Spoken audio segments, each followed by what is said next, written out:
సంక్రాంతికి రథం ముగ్గు వేస్తారు. భోగినాడు రథం ముగ్గు వేసేటప్పుడు రథం ఒక భాగం ఇంటి వైపుకి గుమ్మం వైపుకుంటుంది. సంక్రాంతి నాడు రథం ముగ్గు వేస్తారు, ఆ ముఖ భాగం అటువైపుకుంటుంది. అంత ఆలోచన ఉంది అందులో. మొదటి రోజు వేసేటప్పుడు రథంలో సారథి కూర్చునే భాగం ఉందే అది ఇంటి వైపుకుంటుంది. అంటే సంక్రాంతి లక్ష్మి ఇంట్లోకి వస్తుంది.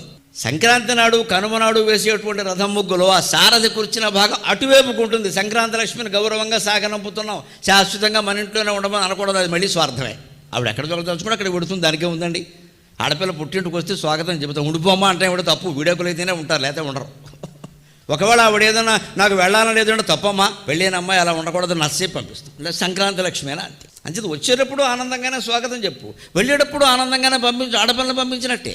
వెళ్ళరా అమ్మ, మళ్ళీ ఏడాది నేను పిలుస్తామమ్మా అంటే ఇంకోళ్ళ ఇంటికి వెళ్ళమనే కదా, రథమేం ఆగదు కదా. అంటే మన సౌభాగ్యంతో పాటుగా అందరి సౌభాగ్యాన్ని మనం కోరుతున్నాం.